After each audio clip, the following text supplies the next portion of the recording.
उसने पूछा कि तुम इस तरह के इंसान को कैसे बेचते हो। तभी एक मॉन्स्टर मेरे पिंजरे के सामने आ गया और मेरी कीमत पूछने लगा। मैं अंदर अकेला बैठा हुआ था और बड़े आराम से लाइट चीज खा रहा था। मॉन्स्टर ने सोचा कि यह लाइट चीज छील सकता है, जो काफी कमाल की बात है क्योंकि ऐसी बारीकी वाला काम सिर्फ इंसान ही कर सकते हैं। इसके बाद उसने खाना शुरू कर दिया। मॉन्स्टर ने हैरानी से कहा कि इंसानों की भूख कितनी कम होती है। सिर्फ 5 मछलियां, 3 प्लेट भुना हुआ मांस, 2 बॉक्स डेट केक और 1 डिश लीची खाते ही उसका पेट भर गया। उसने एक सुकून भरी डकार ली तो मॉन्स्टर ने सोचा कि क्या इसका खाना खत्म हो गया है। वह मेरी तरफ देखकर मुस्कुरा रहा था, जिसे देखकर मेरा दिल पिघल गया। लेकिन तभी उसकी नजर प्राइस टैग पर पड़ी और कीमत देखते ही वह पीछे हट गई। उसने कहा कि यह तो बहुत महंगा है और पूछा कि क्या तुम इसे थोड़ा सस्ता नहीं कर सकते, क्योंकि मुझे ये इंसान बहुत पसंद है और आज तो मेरा बर्थडे भी है। तभी वहाँ एक स्टंट टेल्स की बात हुई। एंट्रेंस पर एक बॉन्ड डीमन खड़ी थी। उसने एक गहरे लाल रंग का गाउन पहना था जो जमीन तक जा रहा था और उसके बालों में फूल सजे हुए थे। उसने हंसते हुए कहा कि मैं इसे खरीद लूंगी। उसने सोचा कि यह मेरी बेटी के लिए एक परफेक्ट मैच होगा। फिर उनके बहुत सारे छोटे छोटे इंसानी बच्चे हो सकते हैं। यह सुनकर बाकी मॉन्स्टर्स उसे जलन भरी नजरों से देखने लगे। मेरा नाम ली दादन है। ढेर सारे छोटे छोटे इंसानी बच्चे पैदा करना। मैंने सोचा कि बिल्कुल नहीं, ऐसा तो हरगिज नहीं होने वाला। मेरा नाम ली दादन है और मैं 21st सेंचुरी का एक यंग टाओइस्ट हूँ। अपनी सीनियर सिस्टर का कर्ज उतारने के लिए मेरे पास इस रहस्यमयी गेम स्पेस में आने के अलावा और कोई रास्ता नहीं था। इस बार यह एक एस रैंक डंजन था जिसका नाम ईस्ट सिटी वेस्ट सिटी था और मेरा मिशन एक खास मालिक का दिल जीतना था। जैसे ही मैंने लॉगिन किया, मैंने खुद को एक पिंजरे में बंद पाया। आज के दिन मुझे किसी ने खरीद लिया और अपने घर ले गई और अब वह चाहती थी कि मैं बच्चे पैदा करूं, जो मुझे बिल्कुल मंजूर नहीं था। सड़क पर एक शानदार हवेली खड़ी थी जिसके गेट के ऊपर लगे बोर्ड पर बाय मैनर लिखा था। वह उस बॉन्ड डीमन का घर था। वह गुनगुनाते हुए अपनी गाड़ी से नीचे उतरी और घर के अंदर आवाज लगाई कि लिटिल नन, देखो मैं तुम्हारे लिए क्या लाई हूँ। उसने कहा कि यह तुम्हारा पति है। यह सुनकर मुझे बहुत गुस्सा आया, लेकिन सिस्टम ने मेरी सारी पावर सील कर दी थी, इसलिए अगर वह मुझसे कुछ भी जबरदस्ती करती तो मेरे पास लड़ने का कोई रास्ता नहीं था। लेकिन जैसे ही मैं अंदर गया, वहां मेरी नजर एक पुराने जान पहचान वाले शख्स पर पड़ी। वह शेन यान थी, जो एशिया लीडर बोर्ड की 2nd रैंक प्लेयर थी और बहुत ज्यादा ताकतवर थी। शेन येन एक आरामदायक काउच पर लेटी हुई एक स्क्रॉल पढ़ रही थी। आवाज सुनकर उसने ऊपर देखा, जिससे उसकी खूबसूरत आंखें और उसके कोने में एक छोटा सा लाल तिल दिखाई दिया। वह बॉन्ड डीमन 4 मीटर लंबी थी और उसका मैनर बहुत बड़ा था। ऐसा लगता था कि उसे इंसानों से बहुत लगाव है, इसीलिए उसने खास तौर पर उनके लिए एक आरामदायक और सुंदर कॉटेज बनवाया था। वह काफी समझदार निकली, जिसने सबका इतना ख्याल रखा था। रात को मैं जमीन पर सोया जबकि शेन यान बेड पर थी और शुरुआत में सब कुछ शांत था। लेकिन आधी रात को जब मैं नींद में था, तब मुझे अपने पास किसी के सांस लेने की आवाज आई। मैंने आंखें खोली तो देखा कि शेन यान मेरे बगल में लेटी थी। उसने अपनी उंगली होंठों पर रखकर मुझे चुप रहने का इशारा किया और फिर चुपके से खिड़की की तरफ इशारा किया। वहां बाहर से 2 हरी आंखें हमें घूर रही थीं। वह उस बॉन्ड डीमन की आंखें थीं। उसी ने मुझे बेड पर शिफ्ट किया था और अब वह खुलेआम हमें देख रही थी कि कब हम बच्चा पैदा करेंगे। मैं वहां बिल्कुल सुन्न होकर लेटा रहा, क्योंकि शर्म के मारे मुझसे हिला भी नहीं जा रहा था। वहां सिर्फ शेन यान के सांस लेने की आवाज आ रही थी और ऐसा लग रहा था जैसे वह सो गई है। वह इस सब के बीच काफी चिल और रिलैक्स थी। तभी थोड़ी देर बाद बॉन्ड डीमन से और इंतजार नहीं हुआ और कुछ बड़ी जमायां लेने के बाद वह वहां से चली गई। शेन यन ने पूरी रात मेरा हाथ दबाए रखा और बड़े सुकून से सोती रही। उस किताब में बताया गया था कि बॉन्ड डीमन ने इंसानों को काबू करने की काफी सारी टेक्निक्स सीख ली थी। एक शाम खिड़की से एक जलती हुई इंसेंस स्टिक अंदर आई और उसका हल्का धुआं पूरे कमरे में एक नशीली खुशबू की तरह फैल गया।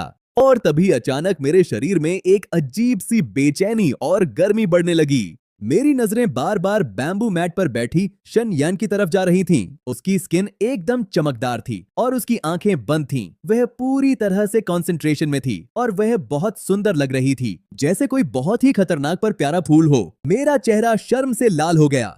मैंने झट से ब्लैंकेट अपने ऊपर डाला और उसे जोर जोर से झटकने लगा। ताकि मैं अपने दिमाग से उन अजीब ख्यालों को निकाल सकूं। तभी ब्लैंकेट के बाहर से एक हल्की आवाज आई, जहां शेनयान इस असर को रोकने के लिए सूट्रास का पाठ कर रही थी। उसे देखकर मैंने भी खुद को संभाला और अपना ब्लैंकेट हटा दिया। मैं ढंग से बैठ गया और अपने मंत्रों का जाप शुरू कर दिया। इसके बाद हम दोनों वहां बैठ गए। एक सूत्रा पढ़ रहा था और दूसरा मांट्रा, और धीरे धीरे हमारी बेचैनी खत्म होने लगी।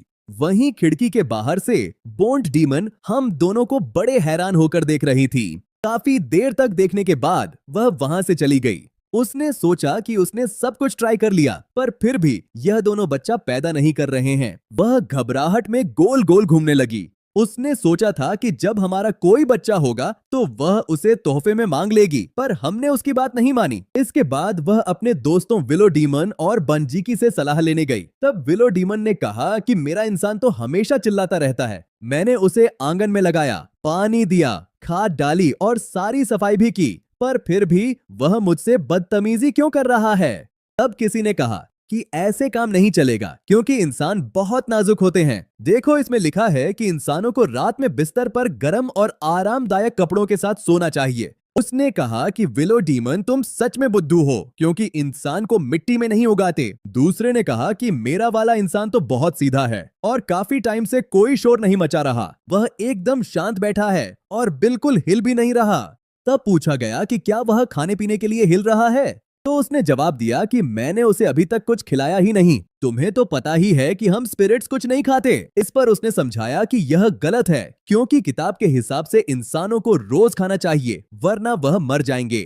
उसने कहा कि तुम सब कितने बेवकूफ हो। वह बोली कि मेरे यह दोनों भी मेरा सिर दर्द बन चुके हैं। अगर बच्चा नहीं हुआ तो मैं अपना वादा पूरा नहीं कर पाऊंगी, इसलिए अब मेरे पास तुम्हें किसी और को देने के अलावा कोई रास्ता नहीं है। मैंने सोचा कि चलो अच्छा है, अब मुझे रोज उसकी साजिशों का हिस्सा नहीं बनना पड़ेगा। अगली सुबह थोड़ी बारिश हो रही थी और बोन्ड डीमन ने मुझे पिंजरे में बंद किया और बाहर ले गई। ली थिंग ईस्ट सिटी की सबसे अमीर लड़की थी, पर उसका स्वभाव थोड़ा अकेला रहने वाला था। उसकी दादी और भी ज्यादा अजीब और सख्त थी, इसलिए उसने मुझे वार्न किया कि उस बुढ़िया को गुस्सा मत दिलाना, वरना वह तुम्हें चीड़ देगी। इस डंजन में इंसान मॉन्स्टर्स की बात समझ सकते थे, पर मॉन्स्टर्स इंसानों की नहीं। उसने कहा कि ली थिंग अकेली है, इसलिए उसका अच्छे से साथ देना। जब हम लाई स्टेट पहुंचे तो बोन डीमन ने मुझे दरवाजे पर छोड़ा और तुरंत भाग गई, जैसे वह किसी से डर रही हो।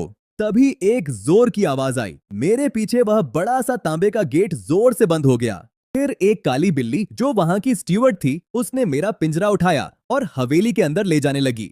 वहां कुछ अजीब था। हवेली बहुत शानदार थी, पर हर तरफ रोशनी बहुत कम थी। पूरी जगह एक अजीब सी भारी और उदास खामोशी छाई हुई थी। जितना हम अंदर जा रहे थे, डर उतना ही बढ़ रहा था, जैसे आगे कोई आदमखोर इंतजार कर रहा हो।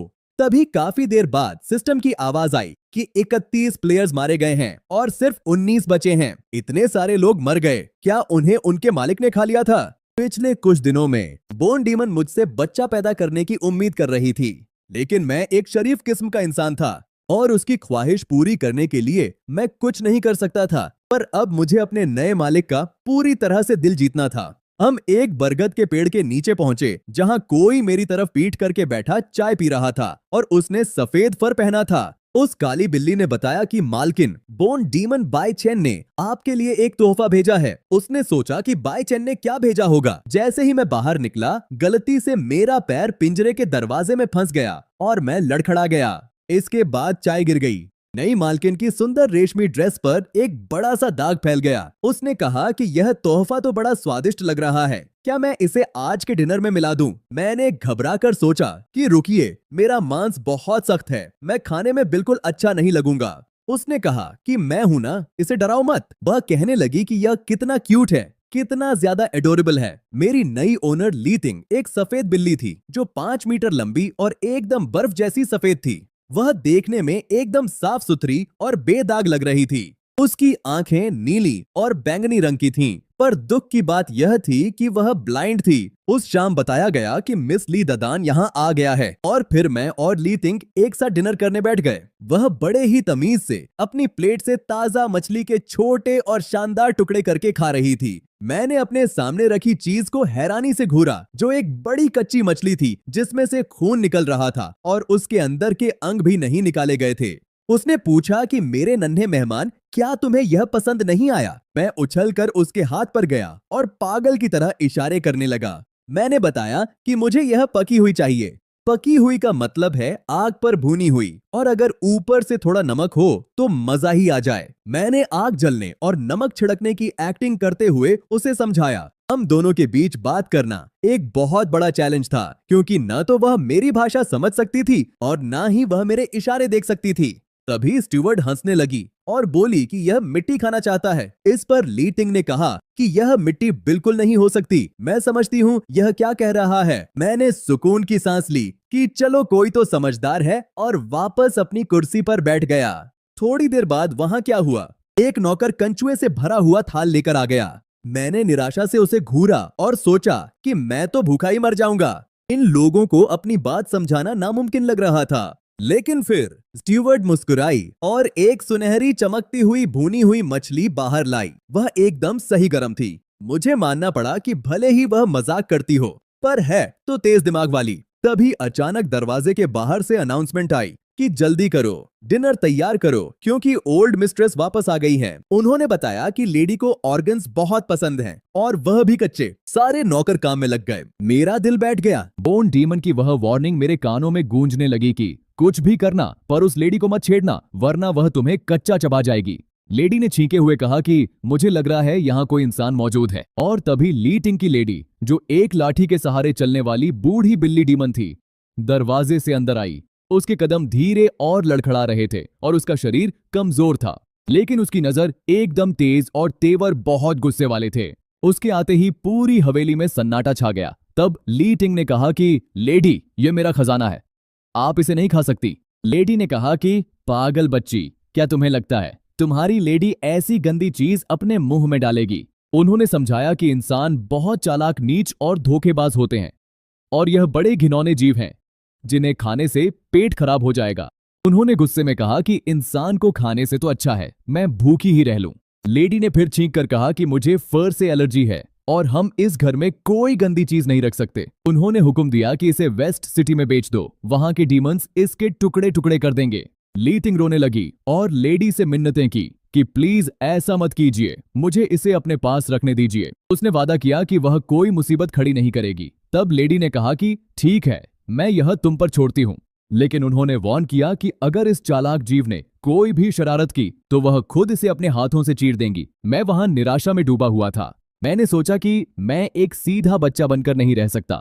सिस्टम ने बताया कि एक च्यूवी फ्रूट खाने से मेरी एबिलिटीज वापस आ सकती हैं, और मुझे वह ढूंढना ही था। फिर उस रात जब सारे डीमन सो गए थे, मैं चुपके से अपने बिस्तर से बाहर निकल गया। मैं जितना तेज हो सके उतना भागा, पर रास्ता भटक गया। मैं जितना तेज भागता उतना ही ज्यादा उलझ जाता और गलती से लेडी के कमरे में पहुंच गया। मैंने अंदर से बातों की आवाज सुनी, जहां कोई कह रहा था कि कल मैंने आधा इंसान खाया जो काफी स्वादिष्ट था। उसने लेडी से कहा कि तुम्हें भी इसे जरूर ट्राई करना चाहिए। लेडी ने कहा कि तुम्हारे साथ डील करने का मेरा मकसद सिर्फ इंसानों से नफरत है, ना कि इसलिए क्योंकि मुझे उन्हें खाने का लालच है। उसने कहा कि तुम कितनी सख्त हो, पर इंसानों से ऐसी नफरत कम ही मिलती है। उसने पूछा कि क्या बच्ची ली टिंग की आंखें एक इंसान की वजह से ही ब्लाइंड हुई थी ना? लेडी ने कहा कि फिर भी वह बच्ची उन्हें पास रखना चाहती है, शायद वह बचपन की बात भूल गई है। फिर वह लोग बात करने लगे कि ईस्ट सिटी में अभी 12 इंसान हैं। आधे महीने बाद ली एस्टेट में एक फ्रेश फिश बैंक्वेट होगा जिसमें 11 इंसानों के मालिक आएंगे। उन्होंने प्लान बनाया कि जब उनके मालिक बाहर होंगे तब अपने लोगों को भेजकर उन बेचारे जीवों को चुरा लेना। तब पूछा गया कि सिर्फ 11 ही क्यों, आखिरी वाले का क्या हुआ? तभी लेडी ने हंसते हुए कहा कि आखिरी वाला तो यहीं खड़ा सब सुन रहा है ना। और तभी अचानक सन्नाटा छा गया। क्या आखिरी वाला वहीं खड़ा सब सुन रहा है? मुझे समझ आ गया कि मैं पकड़ा गया हूं। तभी अचानक किसी ने मुझे ऊपर उठा लिया। मुझे पकड़ने वाली और कोई नहीं बल्कि ली टिंग थी, और उसने अपने होठों पर उंगली रखकर मुझे शांत रहने को कहा। फिर वह उस लेडी की तरफ चलने लगी जो अभी अभी आंगन में निकल कर आई थी। उसने बड़े ही आराम से मुझे अपने रेशमी स्लीपिंग रोब के अंदर छुपा लिया और उसने पूछा कि लेडी, आप अभी तक क्यों जाग रही हैं? तब लेडी ने सवाल किया कि तुम इतनी रात को यहां मेरे कमरे के पास क्या कर रही हो? ली तिंग ने बहाना बनाया कि उसे एक बुरा सपना आया था जिसमें लेडी बीमार थी, पर लेडी ने कहा कि मैं एकदम ठीक हूं और तुम अभी जाकर आराम करो। इसके बाद मैं उस नन्ही मालकिन के साथ वापस उसके कमरे में चला गया। कमरे में पहुंचते ही ली तिंग ने सारे नौकरों को भेज दिया और मुझे अपने रोब से बाहर निकाला। उसने मुझे बेड पर बिठा दिया, पर अब सुबह होने ही वाली थी। मेरे पास वक्त बहुत कम था और अगली रात मुझे हर हाल में मूनलाइट हर्ब चाहिए था, क्योंकि उसे खाकर ही मेरी एबिलिटीज वापस आ सकती थीं। अगले पूरे दिन मेरी नन्ही मालकिन ने मुझसे एक पल के लिए भी नजर नहीं हटाई, क्योंकि वह बहुत डरी हुई थी कि कहीं मुझे कुछ हो ना जाए। लेडी ली ने भी एक कैलिको कैट को मुझ पर नजर रखने के लिए भेज दिया था, ताकि मेरी वजह से मालकिन को कोई खतरा ना हो। मैं भी एक शरीफ बच्चे की तरह लाइटिंग के पास ही बैठा रहा। मैंने उनसे एक कदम भी दूर जाने की कोशिश नहीं की। मैं उनके साथ चलता गया और रास्ते में धीरे से छोटे पत्थर गिराता गया ताकि निशान बन जाए। और फिर रात हो गई। जैसे ही ली तिंग सोई, मैं दबे पांव कमरे से निकल गया और मैंने उन नौकरों से पीछा छुड़ाया जो रात भर पहरा देते हैं। लेडी के स्पाइस की नजरों से बचते हुए और लेडी की सर्वेलेंस से पीछा छुड़ाकर मैंने उन पत्थरों का पीछा किया और भागने लगा। और इस तरह मैं लाई एस्टेट से बाहर निकल गया। ये डीमन दुनिया बहुत बड़ी थी और मैं काफी देर तक भागता रहा। तभी दूर से बादल गरजने की आवाज आई और मुझे लगा कि कहीं बारिश ना हो जाए, क्योंकि अगर बारिश हुई तो चांद छुप जाएगा और हर्ब गायब हो जाएगा। लेकिन मैं रुका नहीं, क्योंकि मैं इतनी दूर आ गया था और मुझे कोशिश तो करनी ही थी। चांद बादलों से बाहर निकल आया और उसकी रोशनी बहुत तेज चमक रही थी। तभी एक चट्टान पर मुझे वह चमकता हुआ सेलेस्टियल हर्ब दिखा और मैंने एक बेल को अपनी कमर से बांध लिया। मैं धीरे धीरे मूनलाइट हर्ब की तरफ बढ़ा। बस थोड़ा सा दूर और था और आखिर मैंने उसे पकड़ लिया। फिर तभी ऊपर से एक बिल्ली के रोने की आवाज आई। ये वही कैलिको स्पाई बिल्ली थी जिसे लेडी ने भेजा था। उसने कहा कि इंसान सच में बहुत धोखेबाज और नीच होते हैं, और तभी उसने बेल को एक ही झटके में काट दिया। हवा बहुत तेज चल रही थी। मैं नीचे गिर गया, पर मैं मरा नहीं। मैं चट्टान से निकले एक छोटे पेड़ पर अटक गया था। मुझे बहुत चोटें आई थीं, पर मूनलाइट हर्ब अभी भी मेरे हाथ में था। तभी सिस्टम ने कहा कि बधाई हो, प्लेयर को मूनलाइट हर्ब मिल गया है। ये आइटम प्लेयर की 50% एबिलिटीज वापस ला सकता है या फिर किसी ब्लाइंड की आंखों की रोशनी ला सकता है, लेकिन इसकी सिर्फ एक ही डंडी है, इसलिए फैसला सोच समझकर करना।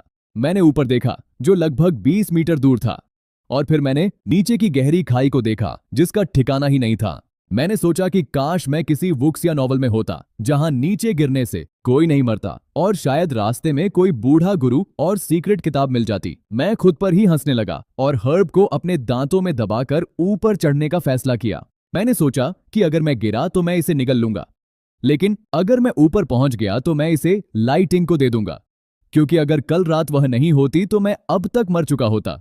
मेरी उंगलियों से खून निकल रहा था। मेरे जूते भी पूरी तरह फट चुके थे। 2 बार तो मैं गिरते गिरते बचा, पर आखिरकार मैं ऊपर पहुंच ही गया। और जब मैं लाई एस्टेट वापस आ गया तब तक दोपहर हो चुकी थी। मुझे इतनी बुरी हालत में देखकर काली बिल्ली स्टुअर्ट बहुत हैरान हुई और उसने पूछा कि तो आखिर तुम वापस आ ही गए क्या? तुम्हें अंदाजा भी है कि नन्ही मालकिन तुम्हारे लिए कितना रोई है? स्टुअर्ट ने चिल्लाकर पूछा कि अरे तुम कहां जा रहे हो? मैं तुरंत भागता हुआ ली तिंग के कमरे की तरफ गया। खिड़की से धूप अंदर आ रही थी और ली तिंग वहां खामोश बैठी हुई थी और उसकी आंखों से आंसू बह रहे थे। उसकी नीली आंखें आंसुओं की वजह से नदियों जैसी लग रही थीं। जब उसने मेरे वापस आने की आवाज सुनी तो भारी आवाज में बोली कि मुझे लगा तुम मुझे छोड़कर चले गए हो। मैंने जल्दी से उसे मनाया और कहा कि तुम कितनी प्यारी बिल्ली हो। फिर मैंने बड़े गर्व के साथ मूनलाइट हर्ब उसके सामने रखा। मैंने उसे कहा कि इसे खाओ और तुम फिर से देख पाओगी, और बताया कि इसे लाने के लिए मैंने कितनी मेहनत की है। मैं बोलता ही गया, पर दुख की बात यह थी कि वह मेरी एक बात भी नहीं समझ पा रही थी। तभी ब्लैक कैट स्टुअर्ट आई और उसने मेरे जख्मों पर दवा लगाई। थोड़ा गुस्से और थोड़ी चिंता में उसने मुझे पूरी तरह बैंडेजेस से लपेट दिया। डिनर के वक्त मैंने क्या किया? मैंने मूनलाइट हर्ब को ली तिंग की प्लेट में रख दिया। स्टुअर्ट चिल्लाई कि बदतमीज इंसान, तुम्हारी हिम्मत कैसे हुई मालकिन की प्लेट में हाथ डालने की? मैंने इशारा करके समझाने की कोशिश की कि इसे खाने से आंखें ठीक हो जाएंगी। बहुत देर तक एक्टिंग करने के बाद एक नौकर बोला कि मैं समझ गया, यह कह रहा है कि यह घास बहुत स्वादिष्ट है और इसे खाकर मजा आ जाएगा। मैंने कहा नहीं, बिल्कुल नहीं, फिर नौकर ने नया तुक्का मारा कि यह कह रहा है कि इसका स्वाद बहुत गंदा है और वह इसे नहीं खाना चाहता बल्कि मालकिन को खिलाना चाहता है। मैंने सोचा कि यह कैसा ट्रांसलेशन है। मुझे बहुत ज्यादा गुस्सा आ रहा था।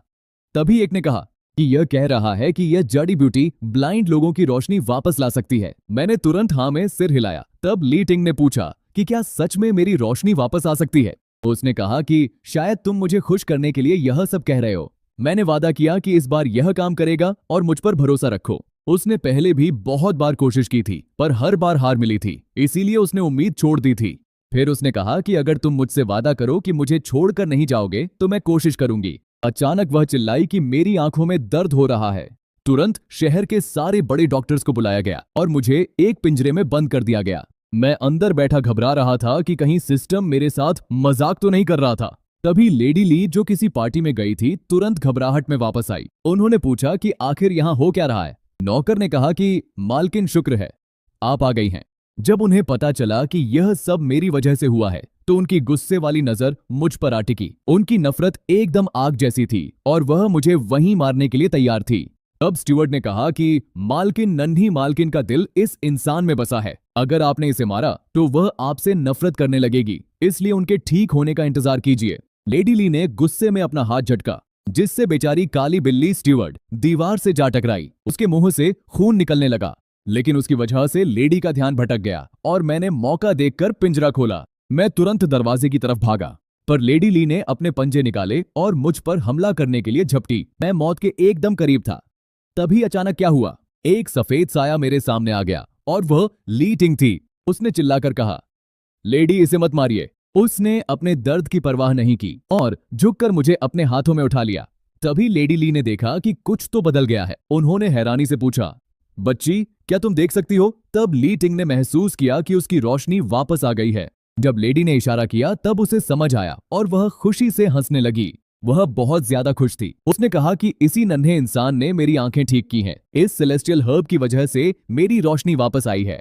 यह बात सुनकर क्या हुआ? लेडी ली थोड़ी हैरान और परेशान दिखने लगी। लेडी ने पूछा कि मैं तुम्हारा एहसान कैसे चुकाऊं, और उन्होंने तुरंत नौकर को सबसे ताजा और स्वादिष्ट मछली लाने को कहा। उन्होंने ऐसी मछली मंगवाई जिसके अंदर के सारे ऑर्गन्स मौजूद हों और वह एकदम फिसलने वाली हो। मैंने अपनी आंखें घुमाई और सोचा कि किसने कहा मुझे यह सब पसंद है। ली टिंग की आंखें ठीक करने के बाद मैं ली हवेली का सबसे खास मेहमान बन गया था। यहाँ तक कि वह सख्त मिजाज वाली बूढ़ी लेडी ली भी अब मुझसे अपना प्यार छुपा नहीं पा रही थी। उन्होंने अपना पंजा बढ़ाकर मेरे सिर को सहलाया और कहा कि किसने सोचा था इंसान के बाल इतने रेशमी और मुलायम होंगे। उन्होंने अफसोस जताया कि कितनी बुरी बात है कि मुझे इंसानों के फर से एलर्जी है। फिर थोड़ी देर बाद उन्होंने बड़े प्यार से मुझसे पूछा कि क्या तुमने खाना खा लिया है। उन्होंने पूछा कि तुमने खाने में क्या खाया था और पूछा कि क्या वह स्वादिष्ट था। फिर उन्होंने ध्यान दिया कि मैं जम्हाई ले रहा हूँ। उन्होंने पूछा कि क्या तुम थक गए हो और पूछा कि क्या तुम अब सोना चाहते हो। तभी मेरी नजर उनकी कलाई पर पहने जेड ब्रेसलेट पर पड़ी, जो बिल्कुल उस चिवाई फ्रूट जैसा था जिसका जिक्र शेन यान ने किया था। स्टीवर्ड ने तुरंत टोका कि इसे मत छूना, क्योंकि यह ओल्ड मिस्ट्रेस की बेटी की निशानी है और यह उनकी सबसे कीमती चीज है। लेकिन लेडी ने क्या किया? उन्होंने वह ब्रेसलेट उतार दिया। हालांकि उनकी आंखों में थोड़ी झिझक साफ दिख रही थी। उन्होंने काफी देर तक इस बारे में सोचा और फिर मुझसे कहा कि दुनिया में ऐसे बहुत से जेड ब्रेसलेट्स मिल जाएंगे। लेडी ने कहा कि वह कल मेरे लिए पूरी टोकरी भरकर ऐसे ब्रेसलेट्स मंगवा देंगी। देखते ही देखते 10 दिन बीत गए और मैं वहां काफी सेटल हो गया था। कैट डीमन की उस हवेली में मेरा जीवन काफी आरामदायक था, जहां खाने पीने की कोई कमी नहीं थी। तभी अचानक खिड़की पर शेन यान दिखाई दी। उसने बताया कि वेस्ट सिटी के डीमंस अब रेस्टलेस हो रहे हैं। उसने कहा कि वह यहाँ इंफॉर्मेशन शेयर करने आई है। अगला शहर 2 हिस्सों में बंटा हुआ था, ईस्ट सिटी और वेस्ट सिटी। ईस्ट सिटी के डीमंस इंसानों को प्यारे पेट्स की तरह देखते थे, लेकिन वेस्ट सिटी के डीमंस इंसानों को सिर्फ खाना समझते थे। जो प्लेयर्स वेस्ट सिटी में उतरे थे वह सर्वाइवल मोड में थे, पर ईस्ट सिटी वाले कॉन्क्वेस्ट मोड में मजे कर रहे थे। इंसान इतने रेयर थे कि वेस्ट सिटी ने अपने सारे इंसान खा लिए थे और अब उनकी नजर ईस्ट सिटी पर थी। उन्होंने सुना था कि लेडी ली इंसानों से नफरत करती हैं, इसलिए वह उनके साथ मिलकर ईस्ट सिटी के इंसानों को चुराना चाहते थे। उसने बताया कि वेस्ट सिटी के रेस्टोरेंट्स में एक जोड़ी आंखों की कीमत 50 गोल्ड है, लेकिन किसी वजह से लेडी ली ने अपना मन बदल लिया है। और तुम जानते ही हो ऐसा क्यों हुआ। मैंने मजाक में कहा कि शायद मेरा चार्म ही इतना ज्यादा है कि वह मुझे छोड़ नहीं पा रही है।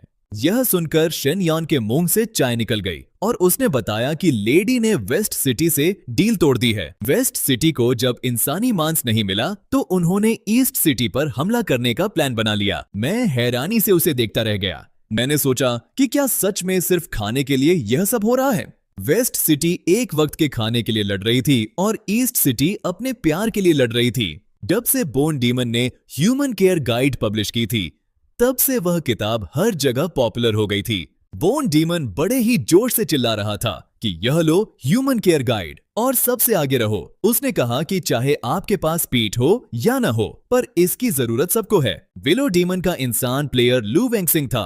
केयर गाइड को अच्छे से पढ़ने के बाद उसने क्या किया, उसने लू वेंगसिंग को अपने गार्डन की मिट्टी से बाहर निकाला और उसके लिए एक ग्रेप वाइन वाला झूला भी बनाया। विलो डीमन की खुशी के लिए लू वेंगसिंग को न चाहते हुए भी उस झूले पर बैठना पड़ा। बांजिकी का इंसान प्लेयर चंड्री यिंग थी। जब उसे पता चला कि इंसानों को रोज खाना चाहिए तो उसने उसके लिए कुकिंग करने की कोशिश की, लेकिन लगातार 7 बार किचन उड़ाने के बाद उसने हार मान ली। फिर उसने पेट शॉप के ओनर के पास जाकर इंसानी खाना खरीदने का फैसला किया। वहां से वह pork ribs, tofu, prawns, wine और एग टार्ट्स लेकर आई। खाना खाकर चंड्री यिंग का वजन काफी बढ़ गया था। बांजिकी थोड़ी शांत स्वभाव की थी, पर चंड्री यिंग बहुत जिंदा दिल और खुश मिजाज थी। पेट भरकर खाना खाने के बाद वह जिद करके बांजिकी के ऊपर ही सो गई। बांजिकी को फिक्र थी कि उसे कहीं दर्द न हो, इसलिए उसने बड़े प्यार से उसके ऊपर एक कंबल ओढ़ा दिया कि कहीं उसे ज्यादा गर्मी न लगने लगे। उसने तो विलो डीमन से एक बुना हुआ पंखा तक उधार ले लिया था। इंसानी पेट शॉप के पिग डीमन ने आखिरकार प्लेयर रुअन शाओ यू को भी खरीद लिया। पिग डीमन को खूबसूरत चीजें पसंद थीं और रुअन शाओ यू रोज नए कपड़े पहनती थी।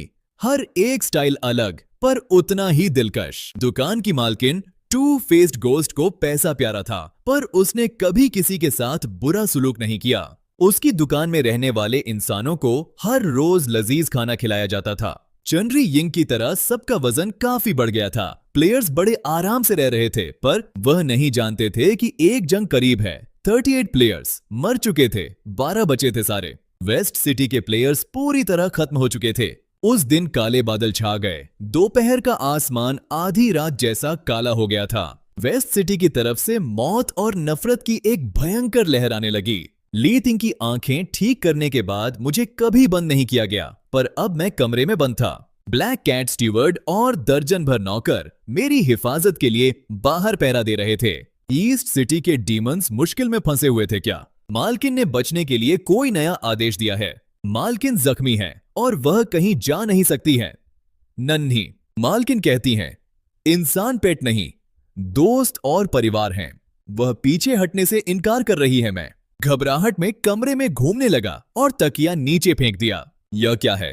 एक अजीब सा ख्याल मेरे दिमाग में तेजी से आया। बधाई हो, प्लेयर को एक चीप फ्रूट लॉन्टियन वॉर्म जेड मिला है। इसे खाने से प्लेयर की 100% एबिलिटीज वापस आ जाएंगी। मैंने बीती रात के बारे में सोचा जब मैंने धीरे से किसी के कदमों की आवाज सुनी थी। मैंने सोचा था लेडी ली चाहे कितना भी प्यार करे इतनी कीमती चीज नहीं देंगी, पर उन्होंने दी। मैंने देर नहीं की, मैंने तुरंत वह चीप फ्रूट निगल लिया। एक ही पल में एक जबरदस्त ताकत मेरे अंदर लौट आई। मैंने लात मारकर दरवाजा खोल दिया। ब्लैक कैट स्टीवर्ड तो डर के मारे उछल पड़ी। उसने पूछा, तुम बाहर कैसे आए?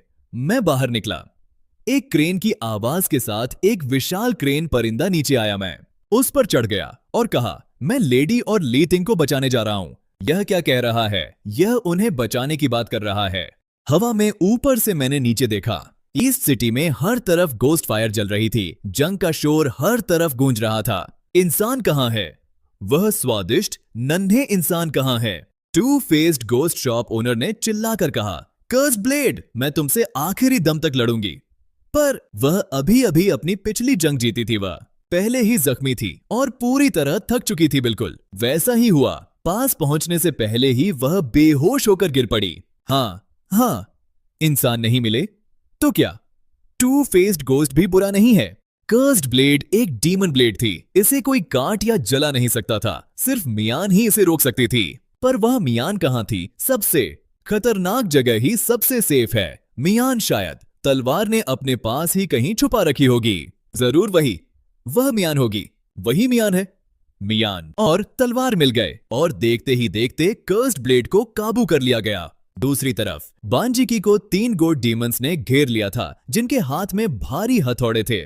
उस मुश्किल घड़ी में गुलाबी चेरी ब्लॉसम्स अचानक हवा में बिखरने लगे। वह पंखुड़ियां गोड डीमंस पर जा गिरी। ज्यादा देर नहीं लगी, उनकी खाल का रंग गहरा गुलाबी हो गया, मसामों से खून बाहर निकलने लगा। आखिर यह तुम हो? लू वेंगसियांग ने विलो डीमन को बचाया, जो बुरी तरह जख्मी हो चुकी थी। शेन गेन ने बोन डीमन के दुश्मनों को खत्म करने वाला मंत्र पढ़ा। रुअन शो यू ने पिग डीमन को अपने पीछे छुपा लिया और एक ही साफ निशाने से एक दुश्मन को ढेर कर दिया। सारे बचे हुए 12 प्लेयर्स अपनी अपनी जंग लड़ रहे थे और मुझे ली टिंग और लेडी मिल गए। लेडी छत पर खड़ी स्प्लिट माउथ सॉन्गस्ट्रेस से जंग लड़ रही थी। ली टिंग हवेली के बाकी डीमंस के साथ मिलकर टास्करों से लड़ रही थी। जब तक मैं वहां पहुंचा तब तक लेडी ली बुरी तरह जख्मी हो चुकी थी। आसमान से बिजली की एक भयंकर गरज हुई। मेरे गुस्से की बिजली व स्प्लिट माउथ सॉन्गस्ट्रेस छत से नीचे गिरी और बेहोश हो गई। जख्मी लेडी ली का शरीर अब छोटा होने लगा था। वह छोटी होती गई एक विशाल डीमन से। अब वह एक हाथ जितनी हो गई थी। मैं छत पर कूद गया और मैंने कहा, चिंता मत कीजिए, मैं आपकी हिफाजत करूंगा। हमारी भाषा अलग थी, पर वह सब समझ गई थी। नीचे सड़क पर ली टिंग और बाकी बिल्लियां हार रही थी। मैंने अपना हाथ उठाया और सील बनाई। हवा में 12 विशाल फायर टैलिस्मन्स उड़ने लगे। कार्मिक फायर ने उन्हें घेर लिया। वह टैलिस्मन्स तेजी से उन दुश्मनों की तरफ बढ़े। सारे दुश्मन जलकर राख हो गए। तब तक ब्लैक कैट स्टीवर्ड बाकी बचे नौकर बिल्लियों के साथ आ गई थी। हमारी दुनिया में भी इंसान साथी रखते हैं। बिल्ली, कुत्ते, खरगोश, कछुए और तोते वह सिर्फ साथी नहीं थे, वह हमारे दोस्त थे। भले ही स्पीसीज अलग हो, भले ही भाषा अलग हो, साथ बिताया वक्त बहुत कीमती होता है, बिल्कुल आपकी तरह हमें बचाने के लिए। शुक्रिया। अब मुझे आपकी हिफाजत करने दें कैट। स्टीवर्ड ने मेरी बातों का उनके लिए अनुवाद किया। मैं जानता था ये स्टीवर्ड मेरी बातों को समझ रहा था। दूर से धूल और धुएं के बीच वेस्ट सिटी के और डीमंस आ रहे थे। बाकी बचे 11 इंसानी प्लेयर्स मेरे पास आ गए, सफेद लिबास में। शेनयान, उसकी आस्तीन हवा में उड़ रही थी। बादलों और धुंध की तरह चेरी ब्लॉसम्स लू वेंगशियांग के चारों तरफ उड़ रहे थे। रुअन शाओ यू ने अपनी स्नाइपर राइफल उठा ली थी। शू युएन के चश्मों पर अजीब सी रोशनी चमक रही थी। मैंने अपना हाथ उठाया और फीनिक्स फायर को बुलाया। वह रंग बिरंगा दिव्य परिंदा आसमान में चिल्लाकर उड़ा। उसकी आवाज पूरे आसमान में गूंज रही थी। बादलों को चीरकर रोशनी बाहर आई। अंधेरा अब पीछे हटने लगा था। जंग खत्म होने पर वेस्ट सिटी पूरी तरह हार चुकी थी। डीमंस ने फिलहाल इंसानों को खाना बंद कर दिया था। सिस्टम ने ऐलान किया कि अब इस डंजन का खतरा काफी कम हो गया है और इसे बी रैंक गेम में बदल दिया गया है। हजारों नए प्लेयर्स अब इसे खेलने के लिए तैयार थे। किसी ने मुझसे पूछा कि ली दादान, तुमने वह हर बिल्ली को क्यों दी? तुम तो खुद खाई के किनारे लटक रहे थे।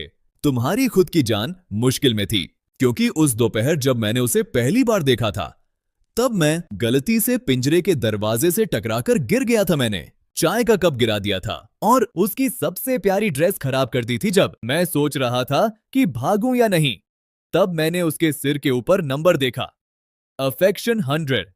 इससे पहले कि मैं उसे मनाने की कोशिश करता, वह मुझसे पूरी तरह प्यार करती थी। वह हमेशा से ही इंसानों को इतनी सच्ची गर्माहट और ईमानदारी से चाहती थी। फिर मैं उसे धोखा कैसे दे सकता था? बाद में मेरा एक दोस्त भी उस लकड़ी के दरवाजे से गुजरा। जब वह बाहर आया तो उसने मुझे एक खत दिया। उसके अक्षर टेढ़े मेढ़े थे। साफ दिख रहा था कि लिखना सीखने वाले ने इसे बड़ी मेहनत से लिखा है कि ताजा मछली तैयार है, तुम वापस कब आओगे और इसे चखोगे। खत का हर एक शब्द मासूमियत और सच्चे न्योते से भरा हुआ था। में खत के सबसे नीचे 2 प्लम ब्लॉसम जैसे पंजों के निशान बने हुए थे, एक बड़ा और एक छोटा।